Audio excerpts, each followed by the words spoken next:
Terakhir, wa man istaghala bil ibadah faladullahu minal ilm. Barang siapa yang sibuk dengan ibadah mesti harus dengan ilmu. Itunya harus dengan apa? Ilmu. Itu.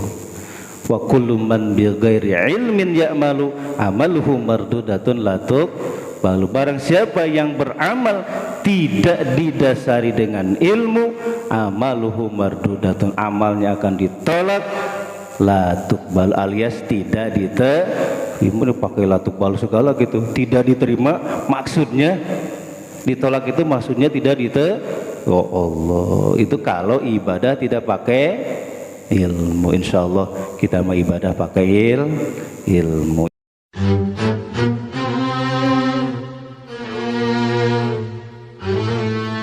Bismillahirrahmanirrahim. Assalamualaikum warahmatullahi wabarakatuh.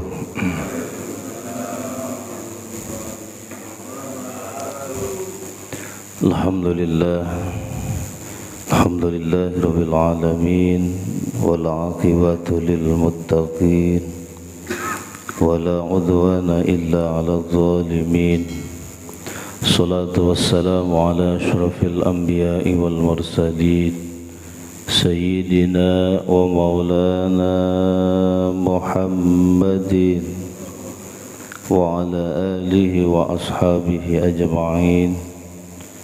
Amma ba'du, fa ya ayyuhal hadirun wal hadirat rahimakumullah, ittaqullaha haqqa tuqatih wa la tamutunna illa wa antum muslimun. Faqad qala Allah ta'ala fi kitabihil karim wa huwa asdaqul qailin. A'udzu billahi minasy syaithanir rajim. Bismillahirrahmanirrahim. Ya ayyuhalladzina amanu taqullaha wal tanzur nafsum ma qaddamat lighad wattaqullaha innallaha khabirum bima ta'malun. Wa qala an-nabiy sallallahu alaihi wasallam, talabul ilmi faridatun ala kulli muslimin wa muslimatin. Al-hadis. Sadaqallahul azim, sadaqar rasuluhun nabiyyul habibul karim, wa nahnu ala dhalika minasy syahidin wasyakirin, walhamdulillahi rabbil alamin. Hadratul kiram muhtaram saya hormati, pada kami beserta jajaran para satid para hujjaj, seluruh jamaah Masjid Jami' At-Taqwa, juga saudara-saudara kita dari jamaah tabligh. Ya mudah-mudahan kita semuanya selalu dijaga, dipelihara, dilindungi Allah Subhanahu wa taala. Pertama-tama yang paling utama adalah kita panjatkan puji serta syukur kehadirat Allah Azza wa Jalla. Salawat beserta salam semoga tercurah limpah kepada Faduka Alam Habibana Karim wa Nabiyana Karim Muhammad sallallahu alaihi wasallam. Tak lupa para keluarganya, para sahabatnya, para tabi'in, para atba' tabi'in, mudah-mudahan sampai kepada kita selaku umatnya. Amin ya Allah ya Rabbal Alam. Kita lanjutkan kembali kajian kita. Sekarang menginjak kepada maqalah yang ke-34. Bismillahirrahmanirrahim. Wal maqalatur rabi'atu wa salasuna. Maqalah yang ke-34 ini akan menjelaskan, menceritakan tentang kesibukan-kesibukan yang tidak bisa lepas dari 4 perkara lainnya. Kesibukan-kesibukan yang tidak bisa lepas dari 4 perkara lainnya. yang dinamakan kata sibuk. Mungkin semua orang sibuk, betul Pak, sibuk. Seharian kita, aktivitas kita, kerja kita pasti tidak jauh dari kata sibuk. Banyak orang yang menjadi alasan itu ya, yaitu dengan memakai kata sibuk. Ketika ditanya, Mas, kenapa belum ke masjid, belum bisa berjamaah ke masjid, apa jawabannya? Sibuk. Bahasa Inggrisnya apa sibuk teh? Businya. Busi motor itu sibuk banget itu, makanya sering terjadi ausnya. Gitu. Sibuk. Kenapa belum bisa ngikut pengajian? Alasannya sibuk. Ya Allah, emang manusia di dunia ini tidak akan lepas dari kata sibuk. Pasti semuanya juga sibuk. Tetapi dari kesibukan ini ada orang yang bisa mensikapi dari kesibukan itu, bisa menyempatkan waktu itu ya, untuk bisa mengakali daripada kata sibuk gitu. Kalau masih hidup pasti tidak akan lepas daripada sibuk. Apalagi kita tahu nih ibu-ibu, kira-kira sama kita sibukan mana? Gitu ya. Ada ibu-ibu kan nih, Bu? Oh ada, alhamdulillah. Ngantuk gak Bu? Ngantuk. Sama kita juga ngantuknya. Kalau kita ini banding-bandinginnya, kita sama istri kita nih ibu-ibu, padahal yang paling sibuk itu adalah ibu-ibu. Kita paling sibuk apa? Kalau pagi-pagi sibuk apa kira-kira kita? Ngopi, ya Pak Kirno kan? Pak Kirno ya. Kopi hitam kan gitu ya, Insya Allah. Ngopi, ngolah pikir. Yang bikin kopi kira-kira siapa? Yang bikin kopi kita apa ibu-ibu? Ibu. Yang nyuci piring siapa? Yang ngepel lantai ibu-ibu. Yang nyapu, yang nyuci baju, yang mandiin anak, yang makain baju. Kapan bapak-bapaknya nih? Ya Allah, tapi kita suka keluar dari mulut kita kata sibuk apaan kita ya. Allah. itu ya, Masya Allah. Padahal semua aktivitas kita itu akan dipinta pertanggungjawabannya di hadapan Allah Subhanahu wa Ta'ala. Di rumah tangga saja kadang kita tidak bisa bersikap adil, ngomong ke orang lain, si anu mah belum bisa adil, padahal kitanya belum bisa adil, so adil gitunya. Masya Allah. Kita pernah nggak bertanya ke istri kita, ya, minta ridhonya, ya, karena kenapa? Karena kadang kewajiban kita banyak ditolong oleh istri kita, betul gak? Atau kadang yang sudah puluhan tahun kita berumah tangga nih, kadang ada juga orang-orang yang masih belum tahu mana kewajibannya, mana haknya di dalam berumah tangga. Ini setuju apa enggak ini? Setuju apa enggak? Setuju. Ya Bu ya, kadang ketuker. Bahkan itu saking kita sibuknya kadang semuanya itu dilakukan oleh istri kita. Masya Allah. Makanya Sayyidina Umar ketika dimarahin oleh istrinya, apa yang dilakukan Sayyidina Umar? Apa yang dilakukan Sayyidina Umar? Diam. Apa yang dilakukan Sayyidina Umar? Diam. Bahkan ada seorang laki-laki gitu ya, yang ketika menemukan istrinya jelek sekali mulutnya gitu, Masya Allah, sering memarahin suami. Ini ada nih di kita nih. Di antara kita ada gak yang sering dimarahin istri? Ada. Ini diem bahayanya ini. Kayaknya menyembunyikan sesuatu. Ya Allah. Ternyata ada kisahnya dulu gitu. Saking udah saking udah terbatasnya kesabaran gitu, disabar-sabarin nggak bisa sabar akhirnya datang itu mau mengadu kepada Sayyidina Umar. Berangkatlah seorang laki-laki itu menuju rumah Sayyidina Umar.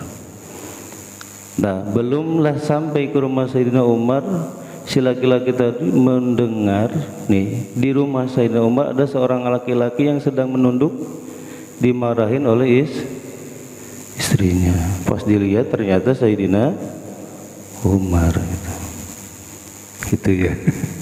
Makanya apa yang terjadi, dia balik lagi. Setelah Sayyidina Umar dimarahi oleh istrinya, Sayyidina Umar tahu ternyata tadi ada seorang laki-laki yang mau bersilaturahmi ke rumah beliau. Maka dipanggillah laki-laki tersebut. Nah, setelah dipanggil, si fulan tadi mengutarakan semua keluh kesahnya gitu, yaitu tentang masalah istri. Saya sering dimarahin oleh istri. Pas tadi saya melihat Sayyidina Umar sedang dimarahin, saya balik lagi. Gitu. Ya Allah, kata Sayyidina Umar, ketika istri kita marah udah diam saja gitu ya, nanti juga berhenti kan gitu ya, nanti juga berhenti. Semarah-marah pun istri kita itu ya, sejengkel apapun tadi akhirnya pasti berhenti gitu ya, paling 1 jam apa lebih gitu. Sabar-sabarin aja gitu ya. Itu ya Allah. Itu ya. Kenapa kadang kewajiban kita sering gitu ya dibantu oleh istri kita. Allah Akbar. Ini ya, ini takutnya kita ketika ditanya itu di hadapan Allah Subhanahu wa taala, kita nggak bisa ada hujahnya, Pak. Gitu ya. Ketika ditanya tentang masalah kewajiban kita adil kita di rumah tangga, nih ini harus jadi catatan gitu ya. Makanya nih malam-malam gitunya kita ngobrol sama istri kita, minta apa? Ridhonya. Sudah apa belum kita minta ridho istri kita? Pak, ini udah tidur apa enggak ini? Sudah belum? Belum. Aduh, buru-buru Pak, bisi keburu mati. Gitu ya, buru-buru minta ridhonya ke istri kita. Minta ridhonya, Bu ya, ridhoin Bu ridhoin ya, insya Allah gitu ya. Dengan ridhonya insya Allah yang menjadi satu wasilah jalan untuk menuju surganya Allah Subhanahu ta'ala. Karena perempuan itu gampang sekali, mudah sekali masuk surga dan lebih gampang lagi masuk gitu ya. Makanya dulu ketika Isra wal Mi'raj baginda Rasulullah sallallahu alaihi wasallam, baginda Rasul mendatangi gitu neraka. Ternyata penduduk banyakkan neraka itu dari golongan perempuan ya. Pas dilihat di surga sedikit sekali dari golongan laki-laki, sama saja berarti. Ya kan nanti yang akan ngegusur itu siapa? Istri kita. Itu coba selama ini kita udah apa belum kita ngelihat wudu istri kita yang ngajarin? Belum. Waduh, Bu pernah apa belum Bu? Mas ini Mas, coba Mas gitu, coba Bapak pengen lihat nih wudu Mama gimana gitu. gitu ya. Pernah gak? Ini kita pernah belum? Aduh, ini belum terus gitu. Ya Allah. Sholat kita belum juga. Ma coba sholat, papa pengen lihat itu sholat mama. Belum deh. Udah. Alhamdulillah. Dia tuh ajarin wudu yang benar, sholat yang benar. Masya Allah. Itu ya, ternyata dilihat dari situ saja berat gitu Pak, berat gitu ya, berat.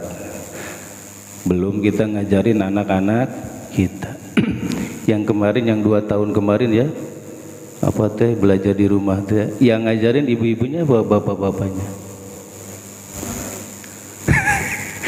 Bu ibu-ibunya apa ayahnya? Ibu-ibu tuh yang ngajarin, belajar anak-anak ibu, masak ibu-ibu, nyuci ibu-ibu. Ya Allah, bapak-bapaknya ngapain ya? Kerja katanya, bapaknya kerja, sibuk kerja. Itu kita dititipin anak kita saja, bukan anak orang ya, kita dititipin nih sama istri kita anak kita setengah jam gitu, Pak tolonglah pegang si adek, artinya mama mau ngerjain anu gitu. Ya Allah, setengah jam itu serasa berapa jam? Ya Allah, bener apa enggak ini, sama apa enggak semuanya? Sama apa enggak? Enggak kayaknya, insya Allah bapak gua enggak pernah itu ya, enggak pernah tidak sama pasti sama. Berat tuh, berat ya, berat. Padahal anak kita, masya Allah, gitu ya biasanya gitu. Ini si ade bu, si ade nih, ini keluar ya Allah, nakal ya Allah gitu. Padahal itu anak kita, boro-boro kita ajak anak kita ke masjid, ya Allah, gitu ya, betul kan? Kita mau sendiri baik ibadah, emang kita mau masuk surga sendirian? Itu ya, ya Allah, itu kewajiban kita. Bahkan dalam kita kudulijen itu kudulijen. Jadi ada 2 kewajiban gitu suami, diantaranya faqihuhum wa adibuhum. Ada 2 kewajiban kita. Faqihum ay alimu syara'i al-Islam. Kewajiban kita itu mengajarkan kepada keluarga kita, istri dan anak kita, syariat-syariat agama. Ya Allah, ternyata yang kewajiban ngajarin itu bukan hanya ustadz, kita selaku suami itu harus ngajarin kepada istri kita dan anak-anak kita. Makanya kenapa baginda Rasul ngewajibin banget itu ngaji itu, ini wajib, bukan fardu kifayah, fardu ain. Ngaji itu fardu ain, wajib. Kenapa? Karena kita buat apa ngajarin lagi kepada istri-istri kita gitu. Itu ya, buat ngajarin kepada istri-istri kita, jangan satu. Dan anak-anak itu kewajiban kita. Boro-boro Ustaz, saya juga belum tahu banyak, makanya ngaji. Maksudnya makanya ngaji. Ini mau udah nggak tahu, nggak mau ngaji. Betul gak? Ya Allah, panitia masjid gitu sudah apa serak-serak gitu, para bapak ayo ngaji gitunya masjid. Alhamdulillah di ngaji hari Ahad itu ya, terus malam Senin, malam Rabu, tambah lagi sekarang Masya Allah malam Kamis mabok nih ngaji. Ya Allah, masih aja gitu alasannya. Padahal kita punya kewajiban ngajarin syariat-syariat agama kita kepada anak-anak kita. Bahkan kita nggak tahu ada yang namanya rukun Islam, ada yang namanya rukun agama Islam. Coba kalau saya tanya nih, rukun agama Islam ada berapa? Tuh kan diam. Tawadhu gitu kan. Ada rukun Islam dan rukun agama Islam, maksudnya itu beda. Rukun Islam ada, rukun agama Islam. Kalau rukun Islam ada berapa? Ada 5. Kalau rukun agama Islam 3. 1 iman, Islam, ihsan. Ditanya begitu saja udah melotot. Allahu Akbar. Itu kewajiban kita ngajarin syariat agama kita. Awas, itu kewajiban kita. Kenapa? Karena Rasul pernah mengatakan wakila asyadun nas adzaban yaumal qiyamah man jahila ahlum. Orang yang paling berat nanti siksaannya di hadapan Allah Subhanahu wa taala adalah orang yang memiliki keluarga yang bodoh tentang masalah agama. Masya Allah, paling berat. Kita itu paling berat tuh, paling berat sekali. Suami gitu ya, orang tua itu paling berat. Nanti tanggung jawabnya di hadapan Allah Subhanahu. Belum tanggung jawab diri kita sendiri, belum tanggung jawab istri kita, belum tanggung jawab anak kita. Coba kalau jadi Pak RT berarti lingkungan RT tuh. Kalau jadi Pak RW, wah Allah, satu RW gitu. Kalau kelurahan sakelurahan, kalau jadi camat berarti kecamatan gitu. Kalau jadi presiden, ya senegara gitu. Gitu ya Allah. Allahu Akbar. Maka jadilah warga negara yang baik. Di antaranya ngurus keluarga yang sebaik-baiknya. Insya Allah negara kita akan menjadi negara baldatun thayyibatun warabun gepur kalau dimulai daripada keluarga. Kalau keluarga udah berantakan gitu ya, nggak pernah ngajarin syariat agama, kira-kira negaranya akan jadi negara yang aman, damai, tentram tak boleh kak? Tidak mungkin. Oh, masya Allah. Ini yang tukang ngaji saja ketika ditanya begitu puyeng kita. Iya ya, kita belum ngajarin ke istri kita, belum ngajarin kepada anak-anak kita tuh. Nah, yang kedua nanti ajarin wa'adibuhum ay alimu mahasinal akhlak. Kita ngajarin kepada istri kita, kita ngajarin kepada anak-anak kita apa? Akhlak. Itu ya. Akhlak yang baik, yang diajarkan, yang dicontohkan langsung oleh baginda Rasulullah sallallahu alaihi. Innama bu'istu liutammima makarimal, sesungguhnya aku diutus untuk menyempurnakan akhlak yang mulia. Tuh kita contohin akhlak duduk yang benar. Tuh kita ajarin nih akhlak cara minum yang benar, makan yang benar. Coba tuh ya, tuh anak kita jangan sampai anak-anak kan makan minum sambil lari-lari sambil jalan gitu. Ini anak siapa ini? Wah, anak ustadz nih. Wah Allah, itu ya, betul Pak ya. Itu duduk yang benar ketika makan, minum, duduk terus. Itu diajarin tidur, akhlak tidur dan sebagainya. Allahu Akbar. Belum kita ke sana Pak ya? Belum, padahal itu kewajiban kita. Maka jangan bosan-bosan kita nyari ilmu. Nyari ilmu, terus ngaji. Selama masih ada tempat itu ya, majlis taklim. Makanya kata Rasul, kun aliman au muta'alliman au mustami'an au muhibban wala takun khamisan fatahlaka.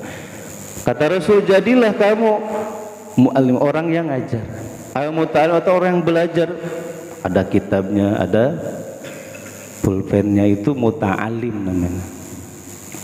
Al-mustamian atau orang yang dengernya, seperti kita jajar di pinggir itu ya biasanya, yang nyerande ke tiang biasa gitu. Di kampung sana, bukan di sini, insya Allah di kita enggak. Jajar, kakek-kakek dua ngopi, ngerokok gitu ya. Sama apa enggak kalau di kampung? Kampung kita dulu di pinggir doang. Jarsi ngejajar di sisi di pinggir doang, kaki-kaki ngerokok sambil ngopi ustad gitunya, yang ngobrol-ngobrol gitu. Itu kita pernah ngalamin dulu. Ya Allah gitu ya, kita ngomong gitu, dia juga ngobrol gitu ya. Ini yang paling berat sama ibu-ibu gitunya.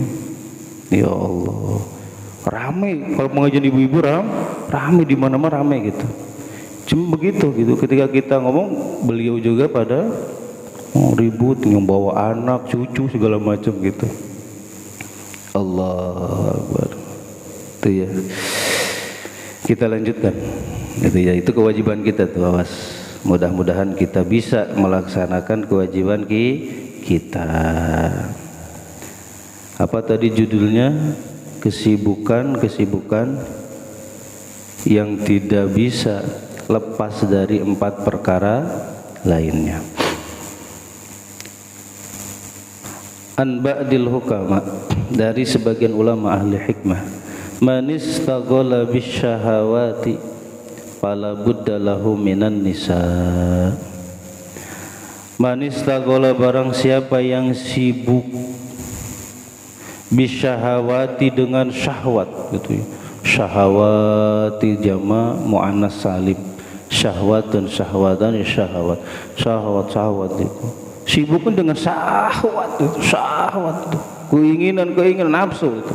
Fala budda lahum minan nisa, maka pasti dia akan ada main perempuan gitu ya. Main apa? Perempuan gitu. Main perempuan, ai mintana wulin nisa. Kenapa? Karena syahwat dekat sekali dengan zina gitu. Makanya Allah Subhanahu wa taala berfirman, wala taqrabuz zina, janganlah sekali-kali engkau mendekati zina. Dekat-dekat saja gak boleh, apalagi sampai berzina. Masya Allah, hukuman berat sekali. Kan ada muhson, ada ghair muhson. Yang muhson itu yang sudah nikah, berhubungan badan dengan orang lain gitu ya, ini dengan yang lain, bukan istrinya gitu ya, bukan dengan akad yang sahih. Berzina melakukan orang yang sudah nikah, maka hukumannya apa? Mati, diranjam sampai mati. Tapi yang ghair muhson nih, yang belum nikah, ini bujangan sama perawan gitu, melakukan berzina, apa hukumnya? 100, ranjamnya 100. Ya Allah, itu hukum zina itu seperti itu, berat. Ya Allah, wala taqrabuz zina, makanya jangan sekali-kali kita mendekati zina. Masya Allah. Makanya baginda Rasul mengatakan, al-ainani yazniyani, kedua matamu berbuat zina, wa zinahuma an-nadru. Apa zinahnya? Zina mata itu adalah an-nadru, melihat. Ini semuanya kan kita punya HP ya, punya HP ya, itu yang sering kita lihat wajah istri kita, foto istri kita, foto anak-anak kita, foto istri orang.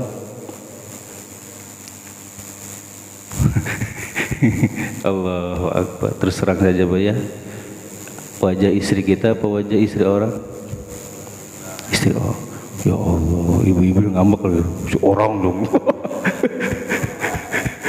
Jadi kalau ibu-ibu Bu sering lihat foto suami anak ibu, apa suami orang? Suami. Ya Allah, gitu ya, betul ya. Apalagi lihatnya yang bening-bening ya. Aduh, ya Allah, betul ya.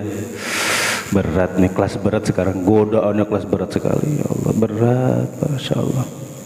Makanya sebagian guru gitu mengatakan bahwa itu adalah alatul malahi, alat yang suka membuat kita lalai sampai kita lupa bahwa kita punya istri. Itu ya, betul. Insyaallah. Ini yang paling bahaya lagi, ini dikonsumsi oleh anak-anak. Ini paling bahaya Pak. Wah, hati-hati Pak ya. Hati-hati. Gitu ya, karena yang megang ini bukan kita sekarang mah gitu. Yang banyak megang anak sampai bayi yang baru lahir juga mainnya HP sekarang. Diambil HP-nya nangis. Allahu Akbar. Itu berat Pak sekarang ya. Ngajarin anak-anak zaman sekarang berat apa enggak? Berat, ya Allah, berat. Betul Bu ya? Ya Allah. Apalagi sekarang belajarnya pakainya online. Itu ya, betul ya. Kira-kira banyak belajar apa banyak mainnya? Aduh, main gimana ya Allah, pusing kitanya gitu. Allah, ini nih, ini. Mau tidak mau itu kewajiban kita. Awas nih, hati-hati. Kita nggak kebayang ya 10 tahun, 20 tahun, 30 tahun ke depan bagaimana nasib generasi kita ke depannya gitu ya. Kalau dimulai dari sekarang saja gitu udah model begitu.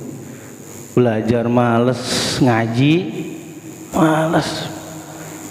Kalau dulu maghrib ya Allah, tuh sebelum maghrib anak-anaknya sudah penuh di masjid ya Allah, gitu ya, sudah sholawat dan sebagainya. Coba anak-anak sekarang lihat Pak, sedih sekarang Pak, masjid-masjid gitu sedih, gitu ya. Mungkin jamaah tahu lebih tahu gitu ya, udah berkeliling Cibitung gini pasti tahu, betul gak nih? Sok tanyain aja ke jamaah tabligh. Ya Allah, udah mulai sepi sekarang anak-anak itu ya, di masjid itu. Inna lillahi wa inna ilaihi raji'un. Makanya orang-orang kafir kagak takut banyak masjid gitu, nggak takut gitu. Ya Allah, gak apa-apa banyak masjid juga, yang penting isinya nggak ada. Nggak apa-apa bangun masjid sehebat semegah apapun, yang penting isinya kosong, cuma tiang doang. Makanya sekarang banyak tiangnya masjid gitu ya, biar nggak kelihatan. Allahu Akbar. Ini tugas kita, ini itu tugas kita, bukan hanya tugas jamaah tabligh saja, kita semua sama itu. Coba toel tetangga kita, betul gak? Coba kalau yang jamaah 10 orang itu bisa ngajak 1 orang semuanya, jadi berapa? 20 orang. Yang dari 20 orang itu bisa noel, bisa ngajak 1 orang lagi, jadi berapa? Jadi 40 orang. Dari 40 orang bisa ngajak lagi 1 orang semuanya, jadi 80 orang. Tuh terus ngajak. Awas ya, Masya Allah, jangan punya prinsip kita mau masuk surga sendirian, ada tetangga kita. Sok ya, toel untung saya mah jauh tetangganya. Sendirian kita. Itu yang paling dekat nih ya, yang berendeng-rendeng ini, Masya Allah. Itu ya, kapan kita ngajak tetangga kita? Yuk ngajak ya, insya Allah. Siap? Aduh berat kayaknya. Siap gak Bu? Oh insya Allah. Kalau ibu semangatnya beda ya. Ibu-ibu perindu surga, wah mantap. Itu Bu ya. Jadi orang yang sibuk dengan syahwatnya, maka pasti dia akan ada main-main peyembuan gitu. Ternyata apa? Fitnah pertama yang terjadi kepada Bani Israel ternyata finnisa, tentang masalah perempuan itu, walaupun sebutnya makhluk halus itu makhluk halus ya sebutnya, yang halus perasaannya maksudnya. Tapi sekeras apapun laki-laki, sebesar apapun itu lembek juga gitu sama perempuan. Betul apa enggak? Ya Allah, sejago gitu loh, preman gitu. Tapi kalau sama istrinya, wah, itu ya Allah. Dan almar'atu imadul bilad, perempuan itu adalah tihangnya negara gitu. Makanya yang dirusak pertama kali adalah perempuan. Itu kalau mau merusak negara gampang ngerusaknya perempuan. Sekarang perempuan itu sudah hilang rasa malunya. Itu ya, Masya Allah. Apalagi sekarang ada aplikasi itu ya, aplikasi sering lihat ya. Belum pernah. Insya Allah belum pernah kita mah ya. Pernah lihat perempuan yang suka guling-guling di pasir. Itu ya Allah, ya Allah gitu ya, udah joget sebagai macam gitu. Allah Akbar, yang nonton kan kalau sudah masuk ke sana, ke online sana, berjuta-juta mata yang ngelihat. Ya Allah, inna lillahi wa inna ilaihi rajiun. Bagaimana nanti nasib generasi penerus kita gitu kalau perempuannya sudah tidak memiliki rasa malu? Hancur Pak. Kalau perempuan sudah tidak memiliki rasa malu, celaka. Gitu ya. Ya Allah, auratnya sudah diumbar di mana-mana. Allahu Akbar. Kalau dulu-dulu mah kita pengen ngelihat gitu tuh, ngintip-ngintip dulu gitu, zaman dulu. Zaman bapak-bapak, kalau saya nggak pernah kayaknya. Tapi sekarang nggak usah, betul gak? Nggak usah bertebaran di mana-mana sekarang, gitu ya. Apalagi yang punya HP, HP-nya bagus, tinggal klik. Pengen lihat perempuan yang mau di mana, yang hitam, yang hijau, yang biru ada, betul? Masya Allah, hancur sekarang, hancur. Itu kewajiban kita, wajib nih suami nih yang ngajarin jangan sampai nih suami ini istrinya sudah pakai hijab, pakai jilbab gitunya, pakai burqa dan sebagainya tertutup, malah suaminya ngapain kan ya? Buka, Allah, ada yang gitu? Ada. Ya Allah, ini kenapa jadi begini? Dulu mah bagus sekali tertutup. Ketika sudah nikah, ya Allah, terbuka semuanya. Inna lillahi wa inna ilaihi. Aduh, Masya Allah. Tuh kewajiban kita itu ya, suami. Jadi ternyata fitnah yang pertama kali terjadi di Bani Israil adalah perempuan. Dan ternyata perempuan itu menjadi senjatanya syaitan itu. Untuk ngancurin kita itu pakainya perempuan. Ya Allah. Terus ini hati-hati. Selanjutnya,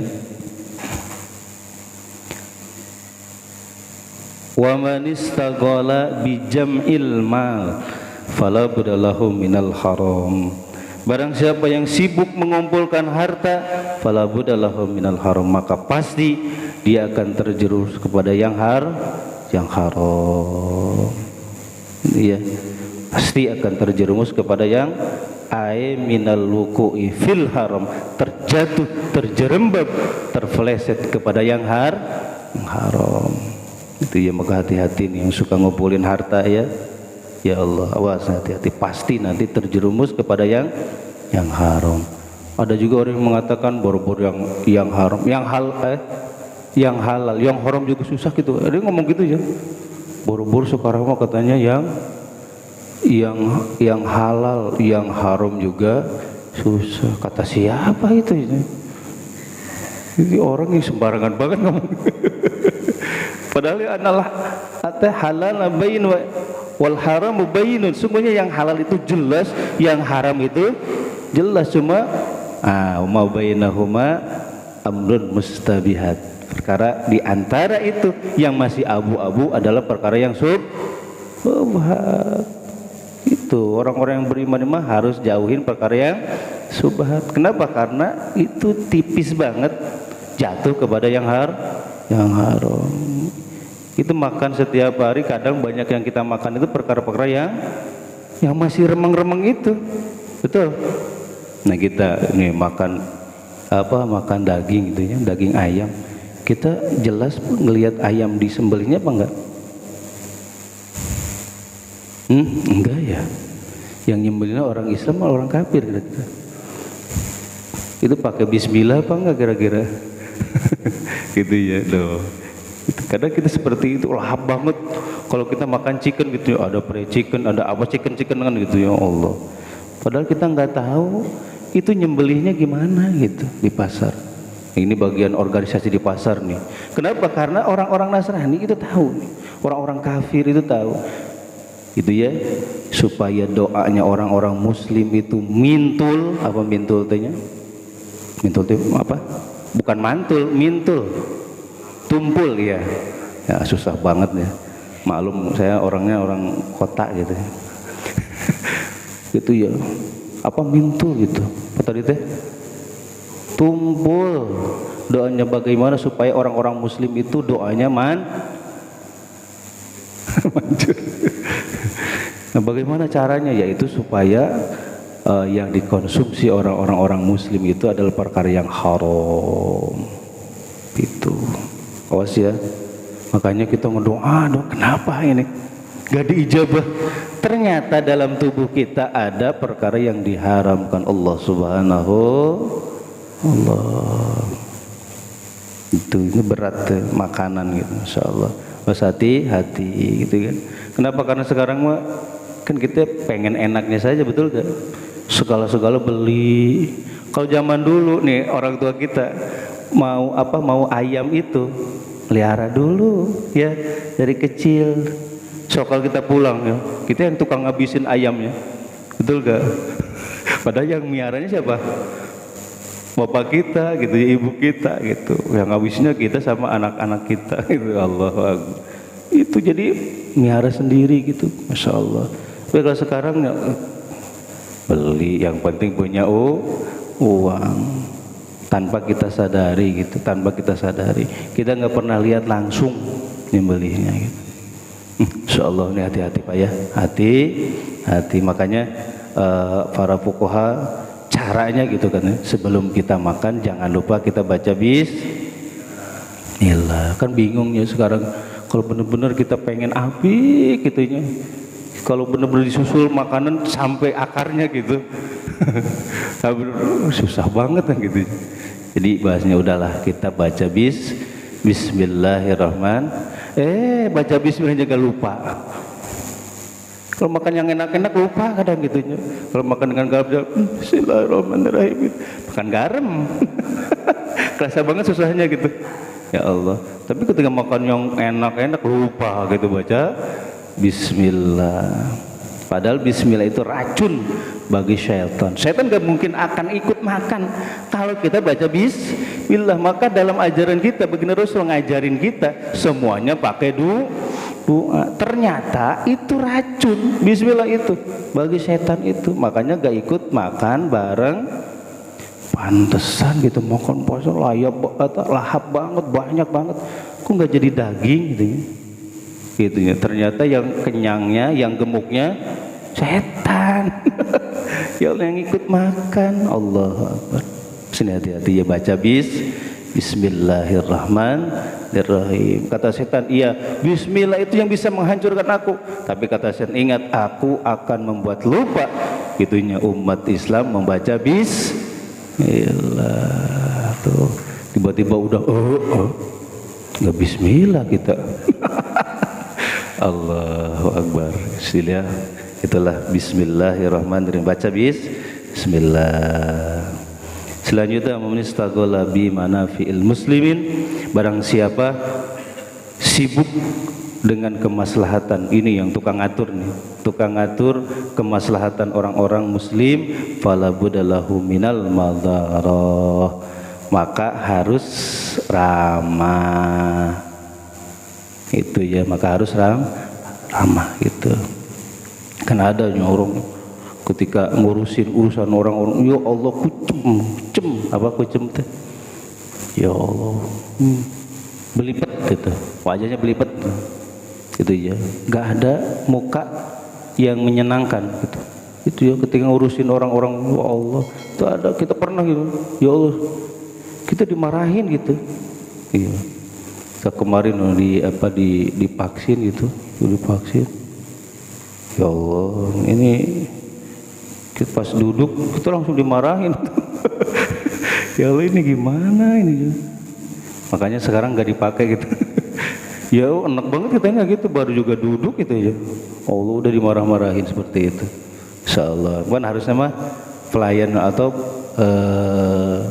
sebutnya apa, pengatur gitu, atau pengabdi masyarakat, itu mah harus ramah kan gitu ya. Insyaallah. Ini boro-boro kucem gitu. Nah itu. Ya pasti harus apa? Harus ramah tamah. Min mulatafatihim bil qaul. Jadi dengan ucapan atau perbuatannya harus baik. Terakhir, wa man istaghala bil ibadah faladullahu minal ilm. Barang siapa yang sibuk dengan ibadah mesti harus dengan ilmu. Gitu ya. Harus dengan apa? Ilmu. Itu. Wa kullu man bi ghairi ilmin ya'malu amaluhu mardudatun latuk balu. Barang siapa yang beramal tidak didasari dengan ilmu, amaluhu mardudatun, amalnya akan ditolak, latuk bal, alias tidak diterima. Pakai latuk bal segala gitu, tidak diterima, maksudnya Ditolak itu maksudnya tidak oh Allah, itu kalau ibadah tidak pakai ilmu. Insya Allah kita mau ibadah pakai ilmu. Itulah 4 hal. Mudah-mudahan ada manfaatnya, nambah iman takwa kita kepada Allah Subhanahu wa taala, dan mudah-mudahan Allah selalu melimpahkan kasih sayang, rahmat dan keberkahan untuk kita semuanya. Berkah sisa umur kita, berkah kasab dan usaha-usaha kita, berkah keluarga kita. Mudah-mudahan jadikan keluarga yang sakinah mawaddah rahmah, berkah anak-anak dan keturunan-keturunan kita. Mudah-mudahan mereka dijadikan anak-anak dan keturunan yang soleh dan soleha. Hajat-hajat kita, maksud-maksud kita, niat-niat kita yang baik, mudah-mudahan cepat dikabul ijabah Allah Subhanahu wa taala. Bersangkutan di antara kita, kesulitan-kesulitan kita, mudah-mudahan Allah memberikan kesabaran, ketabahan, keikhlasan, juga memberikan solusi jalan yang terbaik untuk kita semuanya. Terakhir, apabila ajal kita telah datang, mudah-mudahan ya Allah kami semuanya meninggal dunia dalam keadaan husnul khatimah. Amin ya Allah ya rabbal alamin. Al-Fatihah. A'udzu billahi minasyaitonir rajim. Bismillahirrahmanirrahim. Alhamdulillahirabbil alamin. Arrahmanir rahim. Maliki yaumiddin. Iyyaka na'budu wa iyyaka nasta'in. Ihdinas siratal mustaqim. Siratal ladzina an'amta 'alaihim ghairil maghdubi 'alaihim waladdallin. Raditu billahi rabban bil islam dinan bi Muhammadin nabiyya. Raditu billahi rabban bil islam dinan bi Muhammadin nabiyya. Raditu billahi rabban bil islam dinan bi Muhammadin nabiyya. Asyhadu an la ilaha illallah wa asyhadu anna Muhammadar Rasulullah. Adalah kita tutup pengajian kita dengan doa kifarat majlis. Subhanakallahumma wa bihamdika asyhadu an la ilaha illa anta astaghfiruka wa atubu ilaik. Terima kasih atas segala perhatian. Mohon maaf segala kekurangan. Usikum wa nafsi bitaqwallah. Wallahu muwaffiq ila aqwamit thoriq. Assalamualaikum warahmatullahi wabarakatuh. Sallallahu ala Muhammad sallallahu alaihi wasallam. Sallallahu ala Muhammad ya Rabbi salli wa sallim. Allahumma salli wa sallim wa barik alaihi wa ala alihi.